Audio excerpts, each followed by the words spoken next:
Now, under cranking conditions, the circumstances are very different from when an engine's running normally. First of all, because the RPM is much lower. For example, it's normally about 180 to 240 RPM depending on the engine. Secondly, the battery voltage is much lower because of the current drawn by the starter motor. And thirdly, the engine speed varies throughout the cycle, which is what makes the new sound.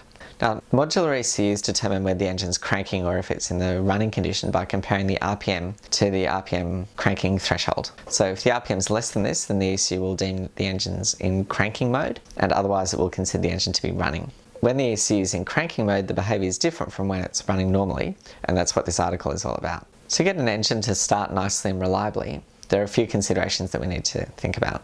The first one is often overlooked, which is to actually have a decent crank and cam trigger on the engine. The earlier the ECU knows where top dead centre is, the quicker it can actually fire the outputs with relation to the crank angle correctly, and the faster the engine can start. Often we found on the select ECUs that people would ask for assistance with their cranking settings, but it was actually a trigger problem that they had. Now, on the modular ECUs, if the RPM is shown as being 1, then it means that the ECU has seen some activity on the CAS1 input, so it knows that the engine's rotating, but it doesn't know where top dead centre is yet. So this means that the ECU can't fire any outputs. But the reason why the software displays 1 instead of 0 is that it's useful diagnostic information to know that we have CAS1 trigger events. For example, on a multi-tooth trigger, maybe your reset isn't working correctly, or on a missing tooth trigger, maybe your polarity is back to front and it's not seeing the missing tooth. Now, one thing this means is that often it's actually the best thing to retain the OEM crank triggers configuration. Oftentimes people uninvent the factory cam triggers by removing teeth that they deem not to be necessary, but manufacturers generally put them on for good reason. In most cases get a very good result. So the Nissan optical sensors on the coil-on-plug engines and the LS1 engine from GM both have unique patterns which allow the ECU to identify the engine angle within about 180 degrees of crank rotation or less. Now, if you're going to make changes to the OEM configuration, then you have to understand what the effects of that will be. For example, a lot of people wire up the non-variable valve timing JZ engine, so the 2JZ, 1JZ, which have got 2 resets on the intake camshaft with only a single reset. And so what that means is that the engine has to rotate through 720 degrees to be guaranteed to find a single cam reset event. So that means that the engine's actually slow to start compared to the factory configuration, which has the 2 sensors there so it can find top dead center in half the time. So in this case, we'd recommend wiring all 3 triggers to the ECU. Another common example is when people take a distributor type Nissan engine and then convert it to coil-on-plug. Now, on the distributor Nissan engines, the reset windows are not unique widths for each cylinder. There's a long one to indicate cylinder 1, and then multiple short ones to indicate all the rest of the cylinders. So the ECU doesn't know which cylinder it's up to until it's actually seeing the cylinder 1 pulse. So that's as bad as running a Toyota 2JZ engine with only a single reset on the cam. It's not a problem on a distributor engine, obviously, because the ECU just needs to know where top dead center is, doesn't care which cylinder it's up to because the distributor will make sure the spark goes to the right cylinder. The next thing we'll consider is battery voltage. Now, the main issue is that when you're cranking, the battery voltage can drop a lot lower than what it is when the engine's running. Now, the injector actually needs a certain amount of current to flow through it to create enough force to open against the fuel pressure. So at a low battery voltage, there's less current available and therefore less force. Now, this means that first of all, the dead time settings have to be set correctly for the injector so that they're correct down to the lowest voltage that you're going to see during cranking. The ECU operates correctly down to 7 volts of supply voltage, so that's where we characterize our injectors down to. But it also means that you have to be aware of the limitations of the injector. Many injectors actually won't open against decent fuel pressure at low voltage. Now, some injectors I've seen won't even open at 4 bar pressure at 12 volts, so you can't use that as a primary injector on your engine if you're running that sort of fuel pressure. Now, another trap which I've seen some young players and some not so young players fall into is if they have a car which has low impedance injectors from the factory and has a resistor box in series with the injectors. What they sometimes do is replace these injectors with high impedance injectors, but then they forget about the resistor box and leave it connected. So this means that the total amount of current that the injector has available is much lower, and therefore they may not even open against the fuel pressure at, say, 10 volts or 11 volts or something like that. It may work fine at 14 volts, even if the dead time is a bit longer, but that doesn't help when you're cranking. Now this can cause an inexperienced tuner to look for a cranking fuel type problem, and I've even heard some people say it fires the second time you hit the key but not the first time. Why is this? Well, obviously the reason is that because when you let go of the key the first time when you're cranking, suddenly the battery voltage recovers because it's not driving the starter motor anymore. And while the engine's still winding down, there are a few pulses of injector that happen synchronous with the engine rotating. So there's enough fuel in there that when you hit the key the second time, it can start up. Now the other thing we need to think about is air delivery during cranking. Obviously the more air that's available, the easier it is going to be for the engine to start. So the ECU actually holds the idle valve open fully. So by this we mean that the ECU sets the idle effort to 100%. So if you're using a pulse that's modulated, say a 2-wire or a 3-wire idle valve, then that means it'll be fully open.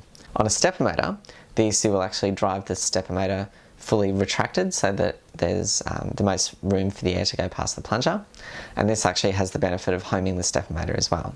Now on an electronic throttle body engine, whatever you set the idle authority to, so whether it's 20% or something like that, the ECU will hold the throttle open to 20% plus whatever has been commanded from the pedal as well. Finally, we'll discuss ignition and fuel delivery during cranking. Now, ignition timing during cranking is a table against coolant temperature.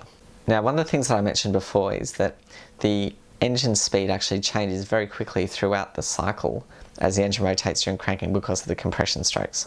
So the ECU may not have a very good estimate of the engine angle because the speed's changing so quickly. So what the ECU does is it tries to time the ignition pulse based on the RPM and the previous trigger pulse.